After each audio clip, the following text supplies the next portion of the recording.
10 sano ka hor ayaan imida magaaladan runtii sidan iyo si u dhow midna ma ahayn isbedel aad iyo aad u weyn ayaa ka muuqda magaaladan mashruuc aad iyo aad u ballaaran qurux badan ay ka muuqato maskax badan iyo caqli badan in la geliyay ma aha xoolaha oo kaliya laakiin fikirka iyo creativity-ga la geliyay ayaa aad iyo aad uga muuqata iyo sida uu uga turjumaya hab nololeedka iyo dhaqanka ummadan iyo deegaankan ay leeyihiin aqal Soomaaligi geeli lodii caanihii sida ay iyo mashruuc sida isugu dhex jiraan oo u yahay mashruuc deegaanka iyo hab nololeedkiisa ka turjumaya waxaan leeyahay runtii ra'iisul wasaaraha iyo dawladda Itoobiya waxaan leeyahay hambalyo dawladda kililkana waxaan leeyahay sidoo kale hambalyo 10 sano ka hor ayaan imida magaaladan runtii sidan iyo si u dhow midna ma ahayn isbedel aad iyo aad u weyn ayaa ka muuqda magaaladan khaasatan dhinaca infrastructure-ka oo runtii meesha horumarku meeshu ka bilowda infrastructure la'aan horumar ba imaanayo mashruucan hadda deegaankan shaqo abuuris haday tahay dhaqaale keenis haday tahay dalxiiskii dadka imaanayo dhaqankii iyo hab nololeedkii ummadda iyo deegaanka oo la barta haday tahay dhinac walba faa'iidadaas ayuu u leeyahay marka aad iyo aad ayaan u hambalyeynaya madaxweyne Mustafa iyo dadka deegaankaba in ay mashruucan heleen dawladda Itoobiyana in ay xoog gelisay isbedelka iyo dib u dhiska iyo horumarka ka muuqda deegaanka sida loo wada sheegay dadka Soomaalida geeska Afrika ku nool meel kastoo ay joogaan dabcan dad walaalo ah ra'iisul wasaaraha sheegay mar walba ka laga shaqeynaya dadka in la mideeyo ayaguna wada shaqeyn iyo wada jir way leeyihiin si ay u wada jiraan wayna wada jiri doonaan wayna wada shaqeyn doonaan haddii la yiraahdo dadka Soomaaliyeed laakiin meel kastoo ay joogaan waxaan aad iyo aad ugu faraxsanahay in wiilal Muqdisho ka yimiday ay halkan yimaadeen investment geliyeen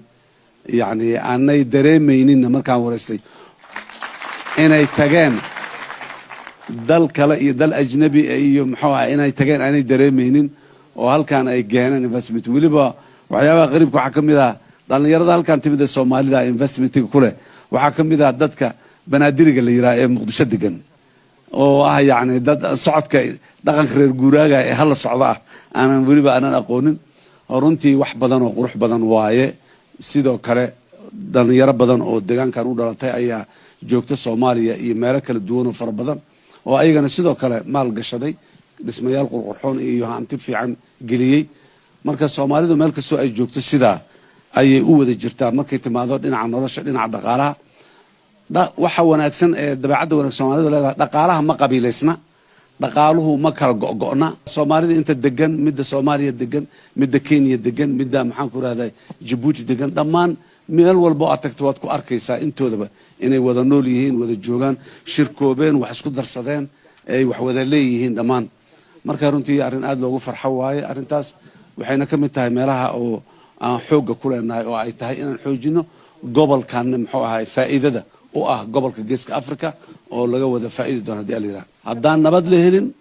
lacag kasta oo la haysto aqoon kasta oo la leeyahay horumarku ma imaan karo mana lagu riyoon karo in la horumaro laakiin nabadda ayaa asaas u ah deegaankan quruxda iyo horumarka iyo wanaaga ka muuqda waxa waaye nabadda hal la adkeeyo dhaqaaluhu asaa imaanayo horumarka asaa imaanayo laakiin haddii nabaddu ay liicdo wixii la qabtayna way baaba'ayaan wax cusub oo la qabanayana ma imaanayaan marka mar walba dardaarankeenu wuxuu yahay dadka in xoogga saaraan nabadda mas'uuliyiinta Itoobiya guud ahaan oo hogaaminayo ra'iisul wasaaraha iyo mas'uuliyiinta deegaanka ee Mustafa hogaaminaya intaba waa ku bogaadinaynaa waana ku ammaanaynaa juhdiga ay geliyeen nabadda si loo xoojiyana waa in dhaqaalaha la dhisaa haddii aanan